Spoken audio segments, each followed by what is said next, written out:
What an extraordinary question. Why do you want to know? I read a piece recently from the States. Some man was cross-examined for 23 hours. I wonder what your record was. Oh, I haven't the faintest idea.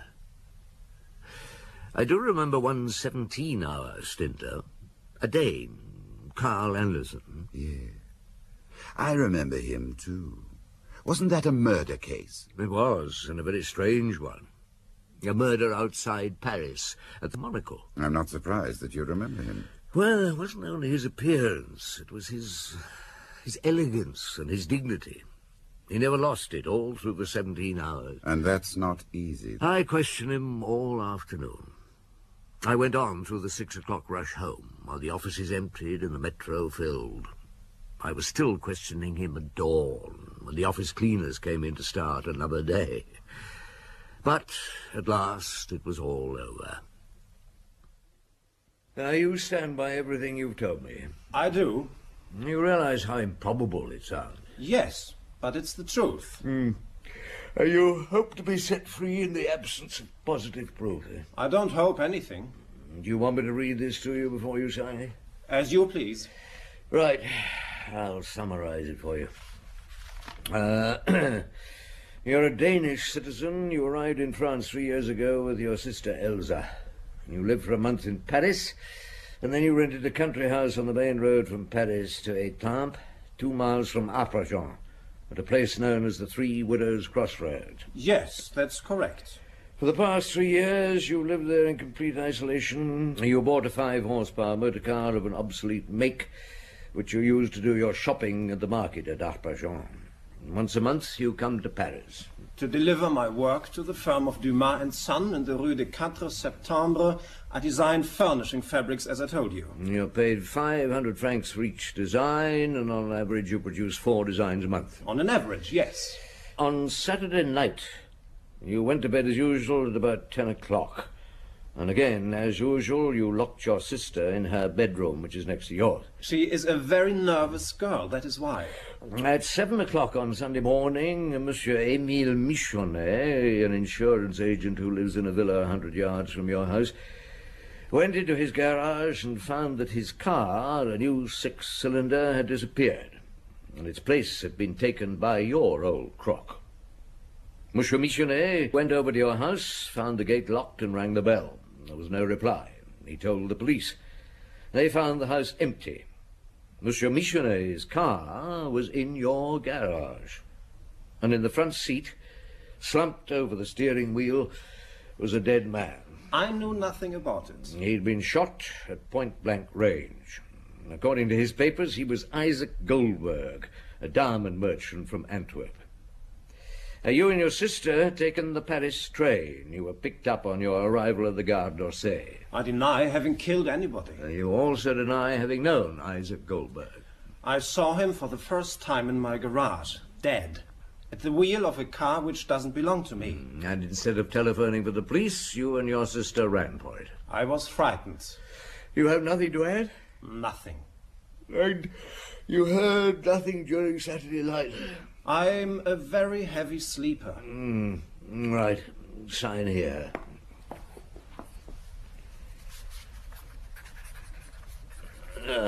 Thank you. One moment. Janvier, take Monsieur Anderson through to the office. He's free to leave. Right, sir. Your things will be returned to you. You remain, of course, at the law's disposal. Any attempt to leave the country, and I'll have you taken to the Santé prison. What about my sister? Or you'll find her at home. Thank you, Chief Inspector. Oh, don't mention it. I give you my word of honor that I'm innocent. I'm not asking you for anything. Now, Monsieur Michonnet, what can I do for you? I've come about my car, Inspector. I had a long talk last night with Madame Michonnet, whose acquaintance I hope you'll make before long, and she agrees with me. I can't do without a car. Monsieur Michelet... It's essential for business. You see, my area stretches 20 miles from Arpajon. Now, Madame Michonnet agrees with me. We don't want to keep a car in which a man has been killed. It's up to the law to do the necessary. To provide us with a new car of the same type as the other one. Yeah, but... Except that I want this one to be maroon, which makes no difference to the price. You have to remember that my car had been run in, and I shall have to... Look, is that all you have to say to me? It is a matter of urgency that a Well, car... very well. I shall come and see you at your house. And what about the car? When the investigation's over, your car will be returned to you. But I told you that Madame Michonnet and please give my regards to Madame Michonnet.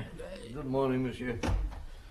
Janvier, get me a taxi in a couple of hours' time. I'm joining Newcar down to the Three Widows Crossroads. Yes, Chief.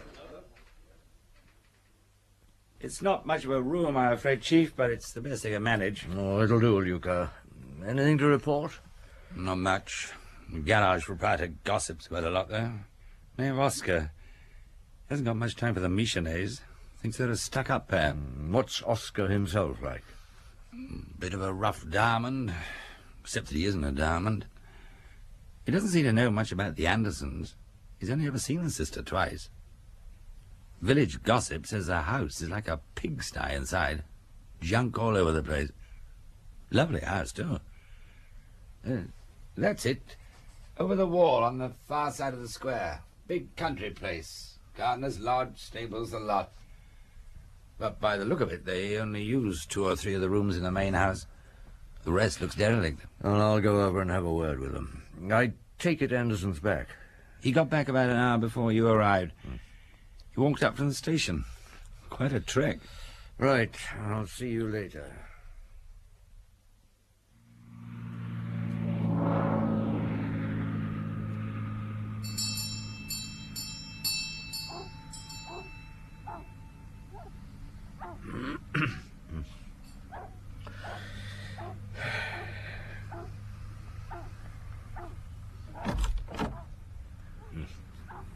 Good evening, Chief Inspector. I had mentioned you'd be coming.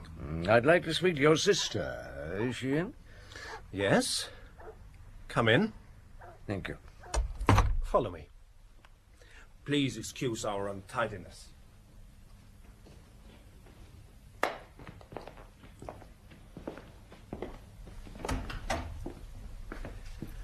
Elsa, my dear, may I present Chief Inspector Maigret? Mademoiselle. Oh, please, sit down, Inspector. Thank you. A cigarette, Carl. Of course.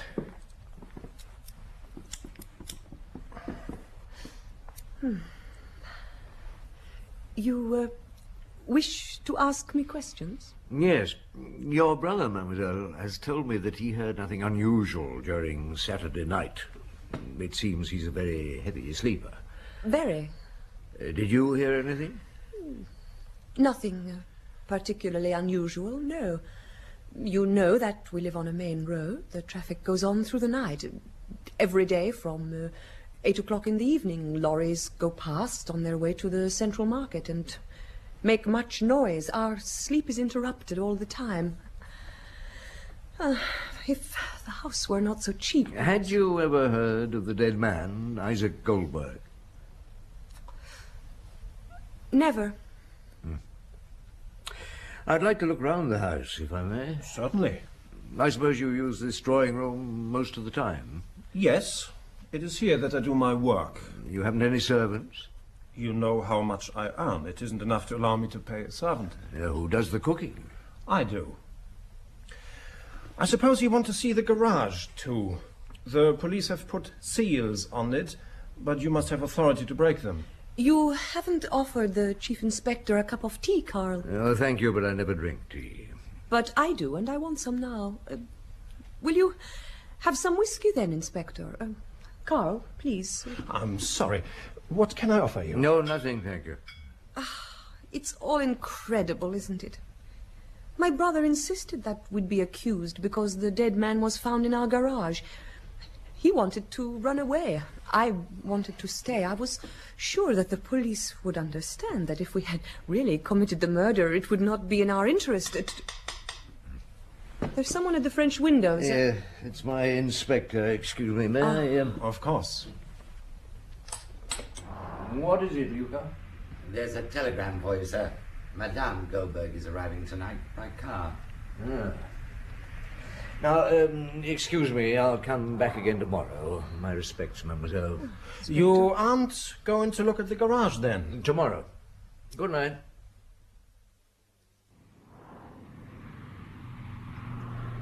What's the time, Luca? 9:30. What time was Madame Goldberg due here? 8 o'clock. Shall I ring headquarters and check? No, give them another 5 minutes. Evening, gentlemen. Good evening, Monsieur Oscar. Let me introduce Chief Inspector Maigret. Oh, pleased to meet you. Evening. Lovely night. If this keeps up, we'll have splendid weather for Easter. Tell me, does your garage stay open all night? No, but there's always a man on duty. He's got a bed through the back. The door's locked after about 10. People who know the place ring the bell if they need anything. Is there much traffic on the road at night? Well, not a lot. Lorries on their way to market, mainly. The drivers sometimes need petrol or minor repairs. Will you come in and have a drink? No, thanks. Oh, pity. All right, I won't press you. Another time. I'd better get back. Zozo, check the third pump, will you? It's broken down. Excuse me, Yes? is this the Three Widows Crossroads? Yes, it is. Thank you. It's the right place, madame. Thank you, Maurice. No, it's all right, it's all right. Oh, I can manage. Oh! God, she's been shot. Stop! You! Stop!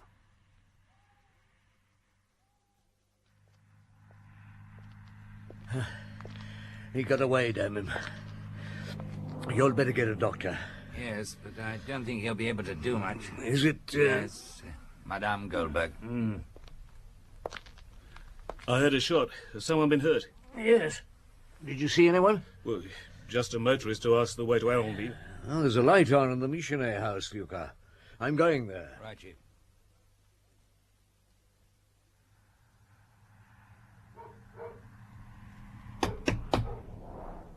Who's there?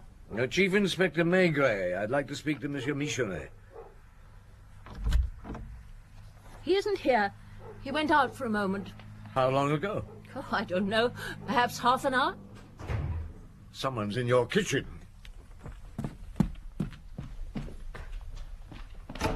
Ah, good evening, Monsieur Michonnet. Give me that gun. What? Your gun. What for? It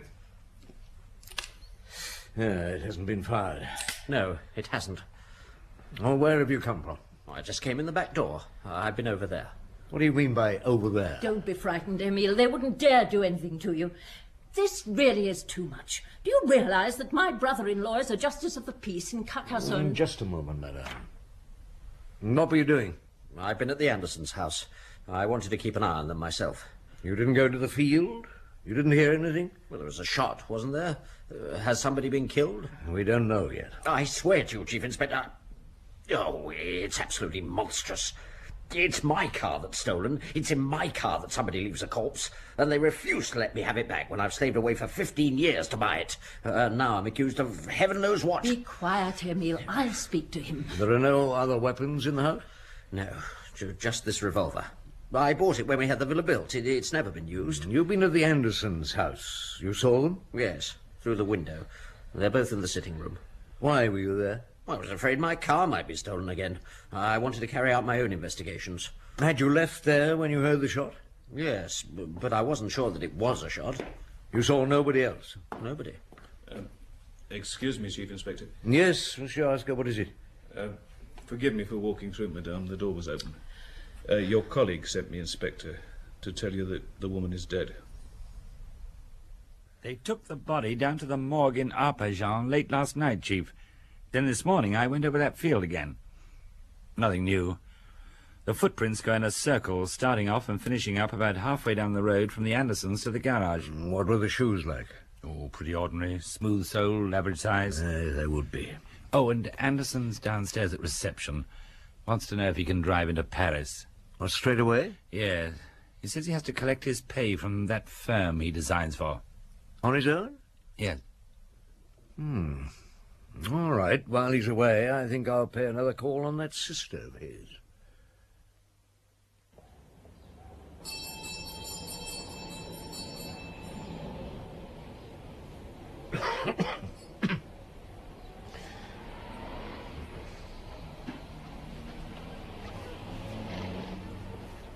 Let's try this pass key.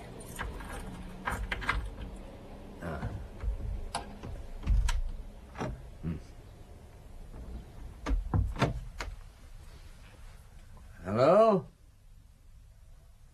Anyone there?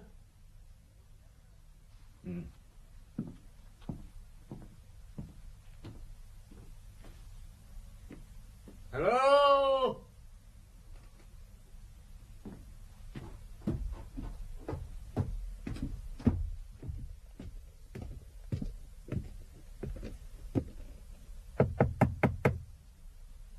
Who is it? You're the Chief Inspector who was here yesterday. I'd like to have a word with you, mademoiselle. I'm listening. Perhaps you'd be good enough to open the door. You are asking me to do something very difficult, Chief Inspector. Well, why? Because I am locked in. Well, who's locked you in? My brother, Carl. I ask him to when he goes out. I'm afraid of prowlers. Well, if I can open the door, would you allow me in, mademoiselle? Of course.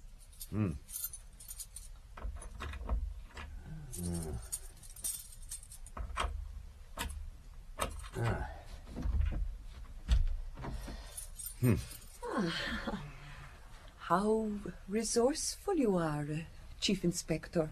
Well, I wanted to talk to you. Oh, forgive me if I'm disturbing you. No, you're not disturbing me. But do forgive my negligee. Well, it's charming. Why didn't you go to Paris with your brother? He says it's embarrassing to have women around when men are talking business. Do you ever leave this house? Oh, yes. To go for walks in the park. Just for that? Oh, it's 8 acres.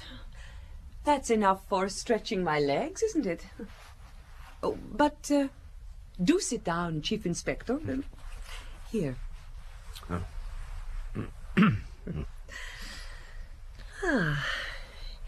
It's funny seeing you here on the sly. What do you mean? I mean that my brother will be furious when he gets back. He's worse than a mother or a jealous lover. He looks after me and he takes his responsibilities very seriously. I thought it was you who wanted to be locked up for fear of burglars. That comes into it, too. I've become so used to being on my own that I've ended up frightened of people. Are you bored here? No. Yes. Oh, I don't know. Sometimes I wish I were a child again. You spent your childhood in Denmark? Yes. In a big castle on the shores of the Baltic. A terrible, gloomy castle, all white in a grey-green landscape. We were rich, but our parents were very strict, like most Protestants. For my part, I have no use for religion, but Carl is still a believer. We left the country 3 years ago. Yes. Just think of it. My brother, destined to become an important court official. As a boy, he had the same tutor as the crown prince. Now he prefers to bury himself here. And bury you at the same time. Yes. Your brother's a strange man. Oh, what do you expect me to say? He acts strangely sometimes. But that business of the car, why should he have killed a man he doesn't know? You sure you've never seen Isaac Goldberg before? Quite sure. There must have been a mistake. It's because of that you let him go, isn't it? Perhaps. You will defend him, won't you? You will get him out of this mess. I should be so grateful to you. And now you'd better go. If he finds you here, heaven knows what he'll think. Now, LaPointe, Anderson's employers confirmed there's some cash for him to pick up. But up till a quarter of an hour ago, he hadn't shown up. Now, circulate the description of his car to all police stations and frontier posts. We'll let you know if he arrives back here. Any other news, Lucas? The doctor's taken the bullet out of Madame Goldberg. As we thought, it's a rifle bullet. Nothing else? Yes. I checked with the Belgian police, and they say they'd suspected Goldberg for a long time of trafficking in stolen jewels.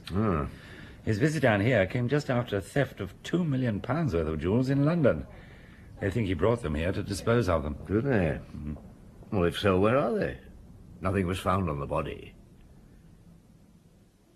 Where is my brother, Inspector? Why hasn't he come home? We have news of your brother, mademoiselle. That's why I called. Yes? His car has been found abandoned just this side of the Belgian frontier. What? Everything suggests he fled the country. Oh, no, that isn't true. It's impossible. He wouldn't have left me here alone. What would become of me with nobody to look after me? Mademoiselle... I hate this place. I want to get away. Away from this house, away from the Crossroads. I want to go to Paris where there are people. The country frightens me. Will they arrest Carl in Belgium? A warrant will be issued for his extradition. Oh, it's incredible. When I think that only 3 days ago... A great deal can happen in 3 days, mademoiselle. Come in. Yes, Lucas, what is it? Nothing much, Chief. I just saw the garage proprietor in his Sunday best and asked him where he was going. It seems he's in the habit of taking his wife out to dinner in Paris once a week and afterwards going to the theatre. When that happens, he doesn't come back till the next day because he spends the night in a hotel. I just thought you ought to know where they all are. Has he left? Must have done by now. Did you ask him where he has dinner? At the Escargot in the Rue de la Bastille. Then he goes to the Ambigu Theatre. He puts up at the Hotel Rambuteau in the Rue de Rivoli. All cut and dried. And Michenet sent a message by his wife that he'd like to talk to you, or rather have a chat with you, to use his own words. Right. It's still the girl that puzzles me. Sometimes I think that all the people round her, the garage proprietor, Michenet, the Dane, are all guilty, but not her. And sometimes I feel the exact opposite. But then what about Anderson? A man like him, well-bred, educated, intelligent, at the head of a gang. We'll see him tonight. What? But if he's crossed the frontier... You think that... I think the whole business is 10 times more complicated than you imagine. Well, look at the facts. Michenet was the first to lodge a complaint, and he's asked me over to his house tonight. The very night when the garage proprietor is in Paris, very ostentatiously. And Anderson has skipped over the frontier. I wonder what Michenet wants. What I want to know is, when am I going to get another car? Are you ill, monsieur? Your wife indicated you couldn't come downstairs. I have an attack of gout. Who wouldn't be ill in my position? You think it's smart, I suppose, to take the bread and butter out of a man's mouth. I'm not going to mince my words. It doesn't matter about the murderer. It's much more important worrying ordinary, decent folk. Anything else apart from your car? I would have thought that was plenty. I'm in pain. I'm looking forward to 3 or 4 nights in this armchair without any sleep, and I can't carry out my business without a car. I warn you, Chief Inspector. I shall call you as a witness when I bring an action for damages. Oh, thank you for the warning. Is that all you have to say to me? That is all. Good night, Inspector. Well, Luca, did you check what calls there'd been from Paris? 2 calls to the garage, one at 1 o'clock, one at 5, one to the Michonets at 5:05. Right. Now get half a dozen inspectors over here and post them round the Crossroads. Very good, Chief. And then get someone at headquarters to check that Oscar is still in Paris. They can phone the restaurant, the theatre, the hotel, and let us know if he leaves. Or, better still, follow him. Where will you be? At the Andersons. Will you think that I don't think anything at all. I've been thinking. About what? About Carl. He's been so strange these last years. Are you telling me you think he's guilty? No. And even if he were, it would only mean he was mad. Mad? Oh, how can I explain? When we left Denmark, we were ruined. But my brother was convinced that with his background, he would find some splendid post in Paris. He didn't succeed. It was then it started. The fits of depression, his hatred of strangers. Then he decided to bury us here, and he insisted on locking me in my room every night on the pretext that we might be attacked. I was terrified. If there had been a fire, what could I have done? I should have been trapped. One day, when he was in Paris, I sent for a locksmith who made me a key. Did you? How did you manage that? I had to climb out of the window, but I was desperate. Carl often spoke of destroying us both. I realized then he was seriously ill. I bought this revolver at Arpajon during another of my brother's trips to Paris. I keep it here, just in case. Is that all? Don't you believe me? Oh, I felt something would happen. What's going on? It's Carl Anderson, Chief. He's been shot.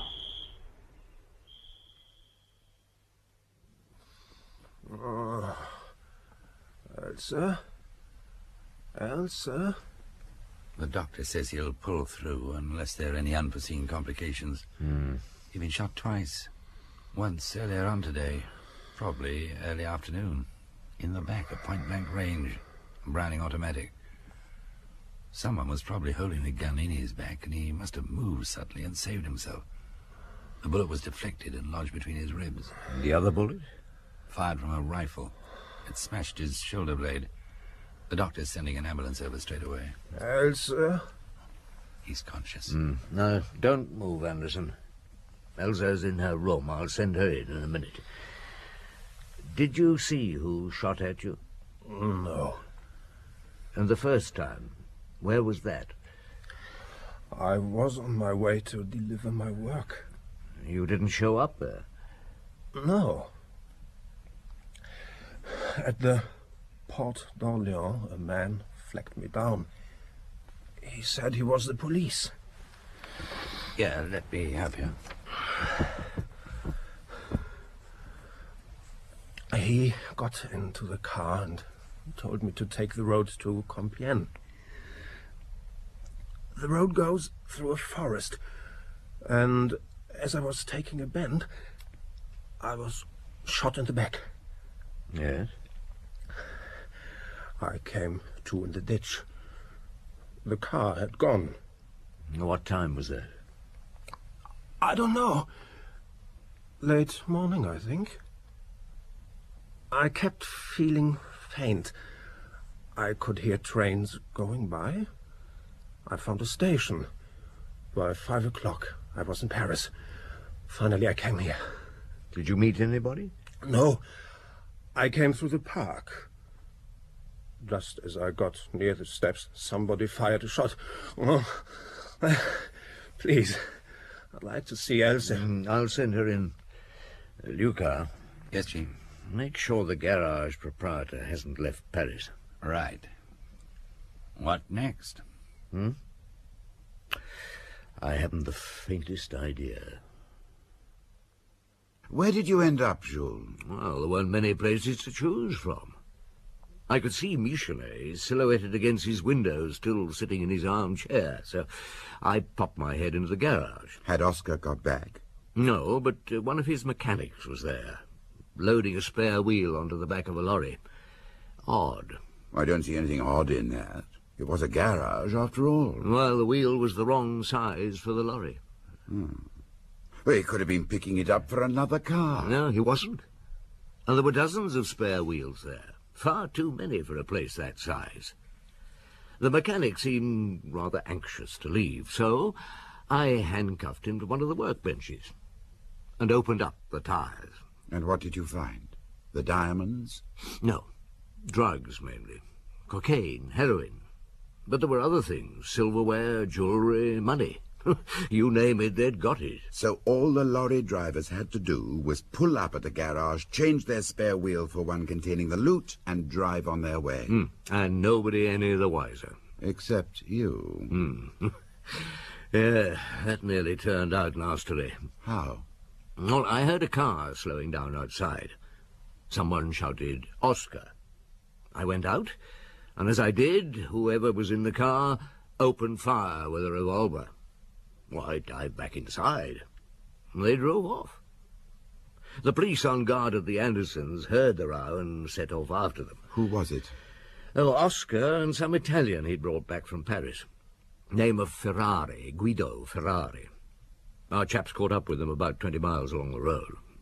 Lively little place, your Three Widows Crossroads. Noisy, too, guns going off all over the place. When I looked up at Michelet's window, there he was, still sitting in his armchair, hadn't moved. Well, he had gout, hadn't he? Yeah, but even with gout, you'd expect him to turn round, pull the curtains back, have a peep. So Luca and I went across and took a look round. No sign of Michelet. Just one of his wife's mops, propped up in the chair, and arranged to throw a shadow like a head on the curtains. So that anyone would think Michelet was still at home. Oh, so that I'd think he was still at home. And then the Crossroads really started to get noisy. We were just leaving the house when we heard what sounded like a fight going on in the Andersons' garden. Devil of a row. We got there, and who do you think it was? Michelet and Elsa Anderson. How do you know? Everyone else was busy shooting or being shot at. She's got the gun, Chief. She's fired off 5 shots already. We can't get near them. Michelet, Mademoiselle Anderson, give yourselves up. Michelet, let her go. That's the last, is it? I think so. Oh, I hope you're right. Come on, let her go, Michelet. Elsa, the gun's empty. Drop it. That's better. Now, what the hell are you two up to? He was throttling me. That's a lie. He tried to strangle me. He's insane. She's lying. She's the one who's insane. Why had you got that revolver? I was afraid of a trap. It's a lie. You say you were attacked. Yes. She's lying. And you didn't scream for help? I couldn't. What stopped you? He did. She's lying. He's mad. Now take him inside, Luca. Right, sir. Now, come on, mademoiselle. It's all over. I suppose it is. What gave you the tip-off? Did I make a mistake? Several. How long have you been Carl Anderson's mistress? I'm not his mistress. I'm his wife. Where did you meet Isaac Goldberg? I'm not talking. Oh, well, most of the facts seem to have fallen into place already, so as for the rest, we'll see. All right, Luca, let's have a look at them.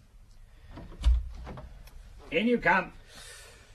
Elsa, Oscar, Michelet. Who's this? Guido Ferrari. He was in the car with Oscar when they were picked up. Is he known? Yes. Right. Now, first crime. Isaac Goldberg is shot at point-blank range. Who brought Goldberg to the Three Widows Crossroads? I have nothing at all to do with Be this, quiet, Inspector. Ferrari. I'll deal with you in a moment. Well, I'm waiting. Goldberg was in Antwerp There was something like 2 million worth of diamonds to get rid of. Who started the ball rolling? I did. I met him in Copenhagen. I knew he specialized in stolen jewels. When I read about the London robbery and the papers said the diamonds were supposed to be in Antwerp, I guessed Goldberg was in on it. I spoke to Oscar about it. Who wrote to Goldberg? She did. And what was your part in all this, Oscar? I was the fence. I found markets for the stuff, that's all. So, Goldberg arrived during the night in his own car. There was a party waiting for him, because you weren't planning to buy the diamonds, however cheap they were, but to steal them. And to steal them from Goldberg, you had to kill him. Now, who was given the job? Anderson. Who? Anderson. That's a lie. Elsa, how did you meet Anderson? It was in Copenhagen. I was living with a sailor, Hans. He belonged to a gang, and one night they decided to break into a bank, but somebody squealed and the cops surrounded us. I started to run, and then I saw the wall of a park. I pulled myself up and fell down the other side, and when I came to, there was this tall young man looking down at me. Anderson? Yes. He hid me in his parents' house and looked after me. He lost his eye in a flying accident. He wore a black monocle. He was convinced that no woman could ever love him, looking like that. But he fell in love with you? Yes. We got married in Holland. He taught me to dress differently, how to lose my accent. He made me read books. And later we settled here because Carl was always afraid of meeting some of my old friends. To throw people off the scent, he passed me off as his sister. How did you get mixed up with Oscar? I spotted her, damn it. It was easy. I saw straight away that all her airs and graces were put on. I used to pray around the house when old One Eye wasn't there. One day we got into conversation through the window. She caught on straight away. I threw her a lump of wax to make an impression of a lock. Then we met outside and we talked. It was easy. She was fed up, anchored after the old life. Now, every night there was a lot of suspicious activity at the Crossroads. The vegetable lorries coming back empty from Paris, bringing the stolen good. There was no need to worry about the Andersons' house, but there remained the Michonnets. We needed a respectable character to sell some of the stuff in the country. Elsa, I suppose, was given the job of fixing Michonnet. Well, what's the good of a cracker like that otherwise? He fell for us straight away, didn't you, Michonnet? So you got the chance of a couple of millions worth of diamonds, but you're going to end up with a corpse as well. It was then you decided to frame Anderson, wasn't it? It was her idea. You... Yes, I know. Elsa had got to the point where she hated him. So he was to be saddled with the crime. That's right, isn't it, Elsa? I'm not talking. Michonnet is very scared. He's never been mixed up in anything like this before. So it's decided to take his car, as that's the best way to clear him. He'll be the first to complain to the police and make a fuss about its disappearance. And somebody has the bright idea of switching cars, so that the police would be led to Anderson's garage. But things started to go wrong. I didn't arrest Anderson. I let him go free. And to cap it all, Madame Goldberg turned up. Are you going to tell me who killed her? Never mind.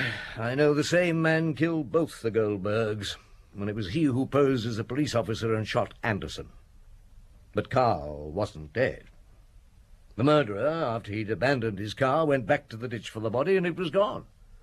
He telephoned Oscar from Paris. Carl is bound to come back to his wife. He must be finished off.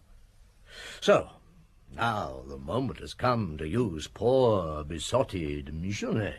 You have no proof. I wouldn't rely on that. Oscar goes to Paris, very ostentatiously. Elsa tells Michonnet she'll go away with him once Carl is dead. So he shoots Carl. But once more, Carl survives. He would. Yes. Meanwhile, Oscar hears all isn't going to plan. He and Ferrari drive down from Paris and attempt to kill me. They take the road to Orleans. Why? You know so much, you tell us. Thank you, I will. They go that way because a lorry is on that road with a spare wheel containing the diamonds. Why did you attack Elsa, Michonnet? I didn't. I loved her, but she tried to kill me. Yes, that fits. She knew your talk. You weren't a professional. So she decided to finish you off. And you, Oscar? I'm a fence, just that. I've never had anything to do with killing. He's lying. He's not, Ferrari. Because you're the one that fired the gun 3 times. First at Goldberg, then at his wife, and finally in the car at Carl. That's a lie. He gave all the orders. Him, Get Oscar. them out of here, Luca. Thief, I didn't even get the money you Take promised them me. back to headquarters. Come along, you. You bloody walk. Come on. Well, Elsa. Well, what? It's Carl's fault, too. Really? You know yourself it's his fault. He's half mad. It excited him to know I belonged to a gang. That's why he fell in love with me. And if I'd become the virtuous young woman he wanted to make me, he'd soon have got bored. All the same... Ferrari was the killer, wasn't he? Oh, no. You won't get me to squeal, Chief Inspector. Au revoir. Au revoir, mademoiselle. Madame. How long did she get? 3 years. And Carl? Oh, he recovered. His family took him back. I saw him again just once, 3 months later, at the prison, waiving his marriage contract and demanding to see Elsa. He stood by her in spite of everything. Yes.